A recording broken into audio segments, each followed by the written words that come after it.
Bonjour à tous et bienvenue sur la chaîne. On se retrouve aujourd'hui pour une nouvelle vidéo et aujourd'hui je vous parle de mes dernières lectures qui datent quand même bien un moment puisque vous le savez j'ai pas mal de retard dans mes chroniques, dans mes vidéos. J'ai eu pas mal de soucis avec mon ordinateur, avec mon appareil photo et du coup je suis vraiment désolée. On va passer tout de suite au livre puisqu'il y en a quand même 5 et que j'ai du mal à me restreindre sur les temps de parole. Donc le premier thème que j'ai à vous présenter c'est U4 de Vincent Villemineau aux éditions Nathan. C'est celui de Stéphane. Si vous n'habitez pas dans une grotte et que vous avez vu un peu la télé à la rentrée littéraire, vous avez sûrement entendu parler d'U4 puisque c'était le concept un peu fou de 4 auteurs français qui avaient décidé de partir d'un même synopsis. Un virus qui s'appelle U4 a décimé 90% de la population mondiale, sauf les jeunes entre 15 et 18 ans et certains militaires. Et donc au milieu de ces survivants, on retrouve 4 personnages principaux. Et donc ces 4 personnages principaux sont écrits par 4 auteurs différents. Et sont ces personnages qui habitent des villes différentes et qui en fait dans chaque roman vont un peu se croiser. Donc moi j'ai pris Stéphane qui est l'héroïne de Vincent Villemineau et qui est la jeune fille qui habite à Lyon. J'avais vraiment énormément d'attentes pour ce livre. J'avais envie de le lire puisque le concept était vraiment génial. Je trouvais que voilà, faire un 8 mains du coup c'était une très bonne idée. Je me disais que ça pourrait apporter un plus à l'histoire. Malheureusement pour moi ça a été une grosse déception pour plein de raisons. Tout d'abord, Stéphane est une héroïne auquel je n'ai pas du tout accroché. Je trouvais que c'était une héroïne trop parfaite dans le sens où son père étant épidémiologiste, elle connaît vachement de gestes de survie, elle sait comment faire et du coup, tombait un peu trop bien si je peux le dire comme ça. Ensuite, j'ai trouvé que c'était une héroïne qui était plutôt froide, assez distante par rapport à ce qui lui arrive. On n'a pas l'impression que ça la touche énormément. Son père l'a quand même laissée à son sort et elle paraît hyper normale. Après c'est le ressentiment que j'ai eu. Je sais qu'il y a des gens qui l'ont adorée, qui l'ont trouvée super forte, super indépendante. Pour moi ça n'a pas du tout été le cas. Je l'ai trouvée vraiment très froide, très distante et j'ai pas du tout accroché avec ce personnage. J'ai également trouvé l'histoire très longue. Donc le premier tiers se passe à Lyon, ce qui était génial en fait. C'est vraiment pour ça au départ que j'avais aussi acheté le livre. Puisque avoir un livre qui se déroule dans une ville où on a grandi et qu'on connaît par cœur, c'est très perturbant mais très amusant. Et donc le premier tiers qui se passe à Lyon est plutôt intéressant, ça se met un peu en place, elle nous raconte les événements qui se sont passés. Mais après elle part sur Paris et donc on a toute la traversée de la France et l'arrivée sur Paris, je trouvais qu'il ne se passait rien, que c'était très long. Voilà, les personnages avec qui elle fait la traversée ne sont pas des personnages qui sont attachants. Sauf Yanis qu'on découvre mais quand même à la fin du livre. Donc voilà, pour moi il n'y a rien qui a fonctionné et surtout au niveau de l'intrigue puisque les 3/4 de nos questions ne trouvent pas de réponse ou alors les réponses sont superficielles, sont très bâclées et j'ai trouvé ça dommage parce que moi je voulais le lire comme un one shot et me dire que si j'avais envie d'arrêter là je pouvais ne pas lire les 3 autres et il y a plein de questions qui n'ont pas de réponse. Je pense notamment à toute l'histoire du jeu multijoueur dont on parle un peu au début, puisque les 4 personnages sont des experts d'un jeu vidéo et il y a ce rendez-vous auquel ils doivent aller et on veut savoir pourquoi et c'est très bâclé les réponses et je trouvais qu'il n'y a pas du tout d'exploitation de ce côté-là du livre, de ce côté du synopsis. On se concentre que sur les morts et le virus et pas du tout sur le jeu vidéo. J'ai trouvé ça dommage parce que c'est un aspect qui m'attirait énormément dans ce bouquin. Donc voilà, je ne lui ai pas donné une très bonne note, il me semble que c'est un 8/20, je vous mettrai ça par là pour vous dire, mais je n'ai pas franchement adoré ce bouquin.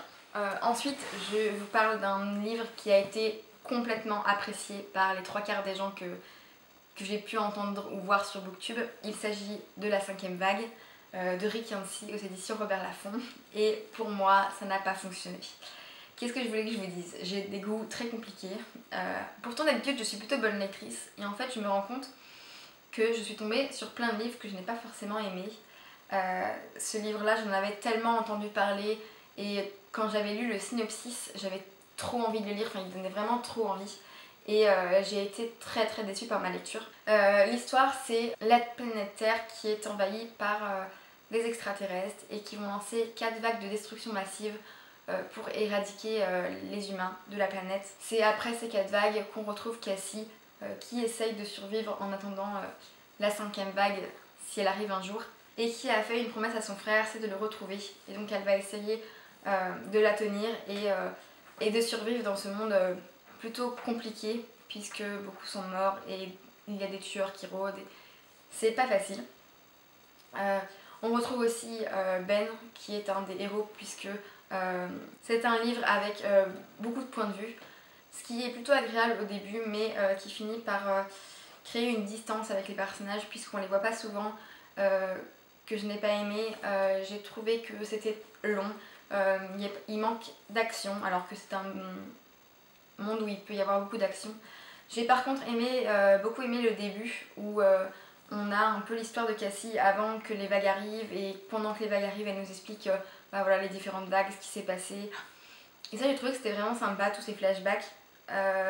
Après quand on est plus dans les flashbacks, quand l'histoire avance, j'ai pas trouvé que voilà, ce soit fou, c'était fou, j'avais aucun mal à reposer le soir mon livre sur ma table de nuit et à m'arrêter de lire. J'ai aussi trouvé que l'histoire d'amour était un peu bâclée, ça va beaucoup trop vite, c'est un peu le coup de foudre qui arrive que dans les livres quoi, ou dans les films, puisque ça va en quelques secondes, c'est l'amour fou, et j'ai trouvé ça dommage, puisque Cassie c'est une héroïne qui je pense peut prendre en profondeur, et j'attendais ça énormément dans la suite, et donc la suite c'est La Mer Infinie, donc toujours par Rick Yancey aux éditions Robert Laffont, la suite que j'ai vraiment détestée. Autant le premier livre je ne l'avais pas adoré mais je l'avais pas détesté non plus, autant celui-là c'est vraiment, ça a été vraiment très dur de le lire. Je l'ai trouvé très très lent, encore plus que le premier tome alors qu'il fait 200 pages de moins si je ne dis pas de bêtises. Il se passe pas grand chose, c'est vraiment un tome de transition où on a peu d'action. L'auteur a fait pour moi le très très mauvais choix de placer un nouveau personnage en personnage principal. Donc Ringer qui est un des personnages secondaires du premier tome. C'est un personnage que je n'ai pas détesté mais que je n'ai pas aimé non plus. Les personnages principaux me manquaient, Cassie me manquait, Ben me manquait, Evan me manquait. Et pour moi si vous avez des personnages dans un livre qui vous manquent, c'est que c'est mal équilibré. Il y a une chose qui m'a énormément gênée, c'est ce pavé ici. Donc vous avez 140 pages ici qui sont pratiquement les 140 dernières pages, puisqu'après vous avez 2 pages d'épilogue sous le point de vue de Cassie. Et ces 140 pages se font sous le point de vue de Ringer, et c'est là où on a les toutes petites révélations du livre, puisque l'intrigue n'avance pas beaucoup dans ce livre. On a quelques révélations qui arrivent à la fin, et ces quelques révélations arrivent sous le point de vue de Ringer, ce qui m'a énormément énervée, puisque pour moi elles auraient dû se faire sous le point de vue de Cassie. Là moi j'ai vraiment eu l'impression en sortant de ma lecture que Cassie était trop bête pour toutes ses réflexions et comprendre ce qui se passait, et que du coup on a laissé ça à Ringer, et que Cassie on lui a laissé hop l'histoire d'amour facile et un peu le côté héroïne un peu bête que je n'ai pas du tout aimé. Pour moi vraiment l'héroïne ou le héros d'une histoire c'est celui qui a l'histoire d'amour, qui a la réflexion, qui comprend les choses, qui se bat. C'est un peu ce qu'on cherche quand on lit ces livres-là, et on a envie d'un héros qui soit pas trop cliché mais en même temps qui ait de la profondeur et de la force de caractère. Et j'ai trouvé que là, Ringer a volé la place de Cassie tout simplement. Et du coup, ça n'a pas du tout fonctionné avec moi. Ensuite, on passe aux choses plus réjouissantes avec Poison, Charme, Beauté. Donc c'est l'intégrale des Contes des Royaumes de Sarah Pinborough aux éditions Milady, qui est un livre que j'ai énormément aimé. Après une lecture de Poison que je n'avais trouvé un peu décevant, je me suis dit j'espère que ça va pas me faire comme les autres et je vais pas aimer. Et en fait en ayant lu Charme et Beauté je me dis que waouh, cette saga est folle. Donc c'est les réécritures de Blanche-Neige, Cendrillon et La Belle au bois dormant. Donc dans ce livre là on a des réécritures de contes qui sont très sombres, très sanglantes parfois, avec des aspects érotiques. C'est vraiment pas du tout à ce à quoi je m'attendais en fait au départ. Et j'ai été très surprise, mais agréablement surprise, puisque c'est des histoires que j'ai beaucoup aimées. Il y a quelques points négatifs, comme pour beaucoup de livres, notamment le fait que ce soit écrit à la 3e personne, ce qui a créé une distance avec les personnages. J'ai trouvé ça un peu dommage. Je me dis que si ça avait été écrit à la 1re personne, peut-être que j'aurais plus apprécié les personnages. J'ai également trouvé les princesses pas assez approfondies. Blanche-Neige, je la trouve assez insipide, plutôt survolée. J'ai trouvé Cendrillon par contre très agaçante. J'avais vraiment envie de lui foutre des baffes souvent. J'ai trouvé qu'Aurore, on ne la voyait pas beaucoup. Elle était elle aussi survolée et j'ai trouvé ça dommage parce que c'est pour moi la princesse la plus intéressante des 3 livres. J'aurais aimé en savoir plus sur elle. C'est vrai que là on a plus le point de vue des personnages autour d'elle et pas d'elle.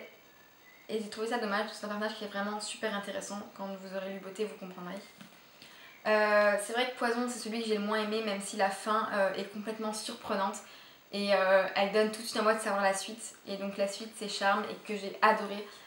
J'hésite entre Charme et Beauté pour mon préféré, mais ils ont tous les deux été dingues. Je pense que si j'avais aimé Poison autant que Charme et Beauté, j'aurais mis une meilleure note à ce livre. Je lui ai quand même mis 15 sur 20.